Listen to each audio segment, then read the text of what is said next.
Hey guys, it's Jake Mace with Phoenix Longevity Arts, and it's Fighting Fridays. And in today's Fighting Friday video, we're going to talk about the wooden man. In Mandarin, called the Mu Ren Zhuang. In Cantonese, Muk Zhong. And it's also just translated as wooden man or wooden dummy. We're going to do a set of 12 different combinations, and then we'll be applying those 12 combinations to an opponent so you guys can see how the training that begins with the wooden man translates into a real fight. Without further ado, let's go for it. I want you guys positioned in front of it with your knees bent in a good athletic position, and I want you to be really good at turning the body and using good body movement to your advantage. A good athletic person knows how to use their body and not just their arm. I don't want to see any of this ever. I want to see your entire body into the movements. So this 12 move combination builds off our previous wooden man video that you can check out on our channel. Head to our channel and subscribe, and you guys will get updates of future videos like this one. We're starting in our athletic stance with the knees bent, and we're going to go forearm to forearm. 1, forearm to forearm. 2, raising the arms up. 3, trapping them down. 4, deflecting out. 5, deflecting in. 6, blocking high and trapping. 7, or capturing. Blocking high and capturing. 8. Then a rapid strike to our rope 10 times. Just to encourage a mentality of striking. After our last strike, I want you guys to deflect in with the forearm. That's 9, press out. Deflect in 10, press out. Grab onto this arm, knee up 11. Grab onto this side, knee up 12. Let's do it again with a little faster pace. Good rooted position.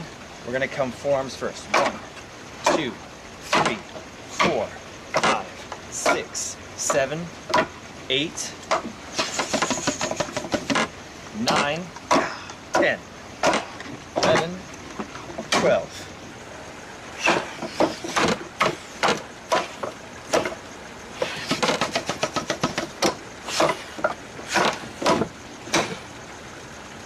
There are many fighting combinations that you guys can take from the training we do on the wooden man, but I'm going to show you guys just 1 or 2 examples of each, and you guys can go from there and grow. If you guys find a good combination or a good application that works, I would say do it. I don't have all the answers. I just will put you guys on the path toward developing yourself, not only as a martial artist, not only physically fit martial artist, but as a physically fit martial artist who can use his moves or her moves in real combat. So this first move we done, the wooden man, where we went inside, inside, here. If they grab onto our neck and they collar tie us right here, I have the ability to kind of hack into the arm this way and turn myself away from the harm. This is a kind of a go-to wrestling or grappling type move, but it's really good when somebody grabs onto you. You don't have to always collar tie back with them. You can turn away, use the power of this forearm to brush it off this way. So again, when they come in for that move, turn, brush it off this way. What will happen is that from all the training you've done on the wooden man, your forearms will be pretty resilient to a human being's forearms because they'll feel trivial in comparison to the wood, the solid wood you've been training with. So if I was training with my friend here, I would have them grab one, I would deflect and turn off this way, have them grab the second one, deflect and turn off this way, and I might do this along a good long open area. Here's what I'm talking about.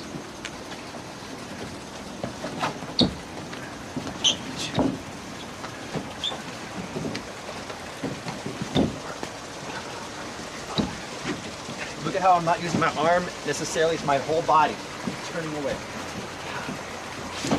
Again. By the way, guys, Jim stuck around tonight, so give him a like and a comment. Say thanks to Jim, because it's because of Jim that you guys get to have this video tonight. Thanks, Jim. The next combination was coming up and coming down, so we have up and down. So on our opponent, I like to train, just for beginners especially, the down portion.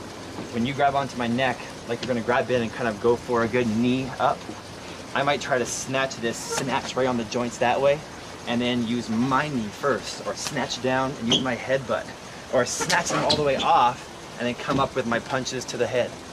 So this is a great move to work on power of hooking and taking out their joints, hooking them down, hooking them down, hooking them down, and eventually they'll let go. So Now, if a professional fighter, like a professional wrestler, a professional grappler, grabs onto you, you better be ready to go to the death, because they've been training 8 hours a day, and you probably have to train 8 hours a day more intense than they have been training to beat them.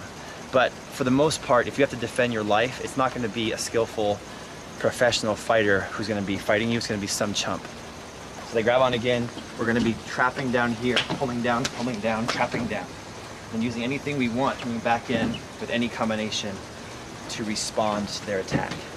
The next move we had was come in and out this way, or out then in. If they go to choke us with a good front choke, we're going to step back and use this outward motion to block the hands off our neck.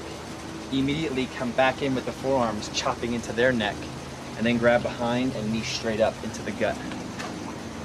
Or any other move you guys want to throw. So they choke us out from here.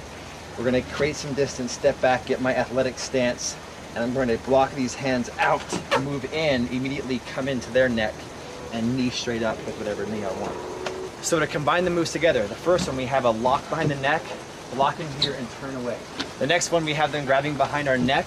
We're going to be snatching them down, down, down, getting them off our body, and then coming back with different punches to the head. The third one, we have the choke into the front.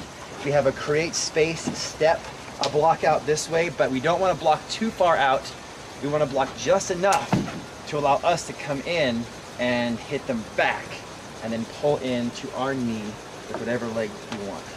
And then next combination we had this one, where we come up, snatch, up, snatch.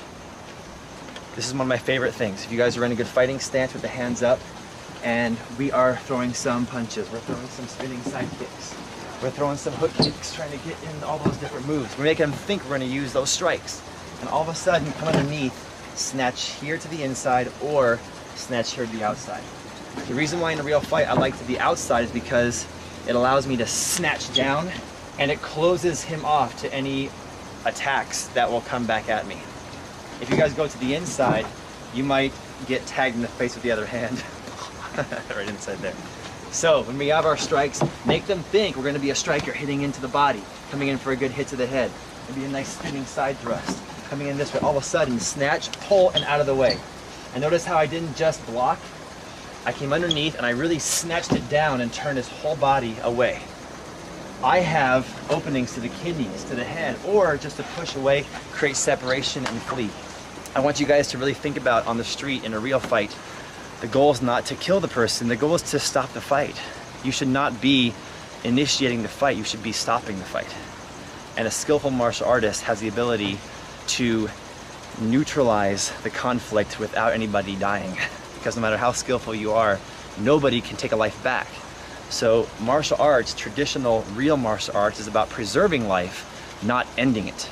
So again, we're in our fighting position here. We take the initiative, come underneath, snatch this way, then he switches sides. Come underneath, snatch this way, switches sides. Underneath, snatch. And I might, with my partner, I might do 10 of these. 4, up, 5, up, 6. Here's how I train. 7, 8, 9, sorry Jim for the whiplash.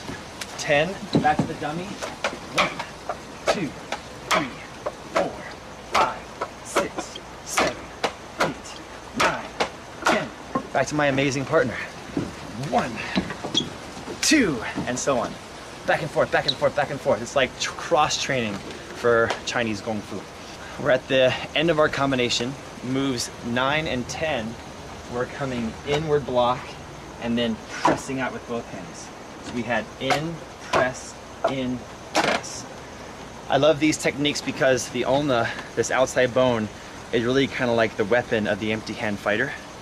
So when he comes in for a nice punch, like a hook punch to the head, I may want to cover and use those hands to chop and back fist back. Or I may want to cover up again and elbow back. These little tight moves, pop.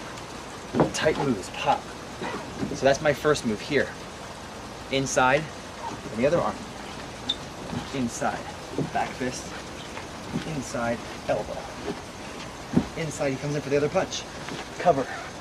And now I have, one more time, punch in, inside, cover, and I have my 10 palm strike combinations to the face or to the chest.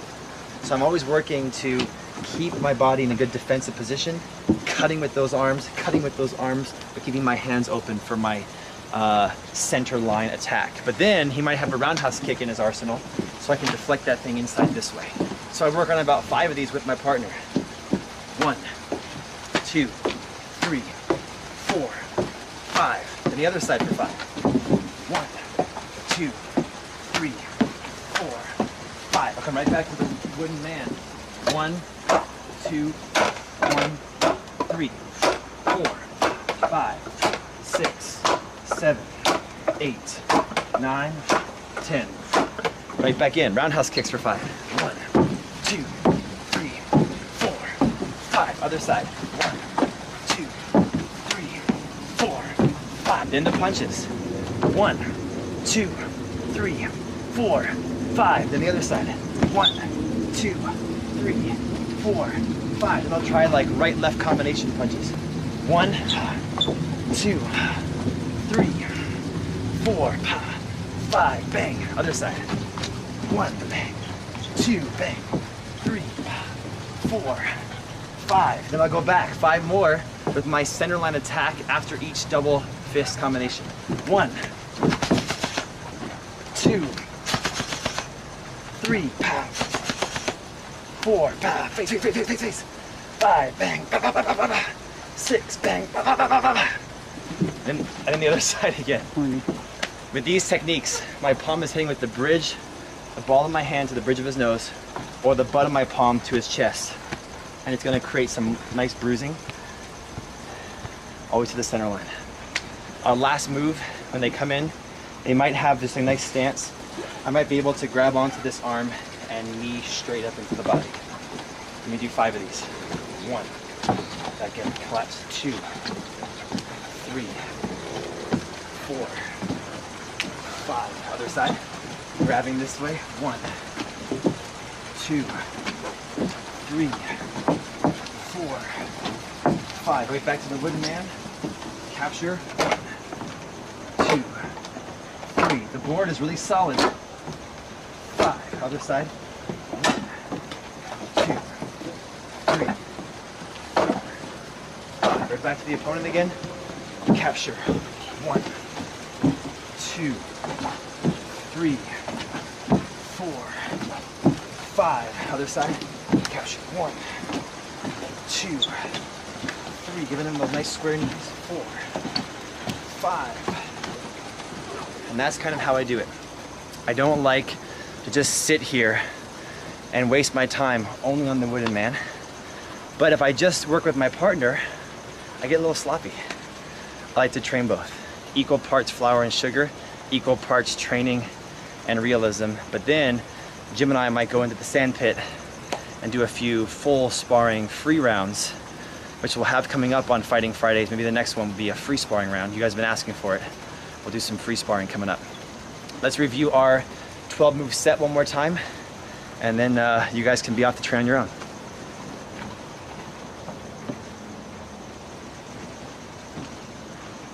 Inside. 2, 3, 4, 5, 6, 7, 8, 9, 10, 11, 12.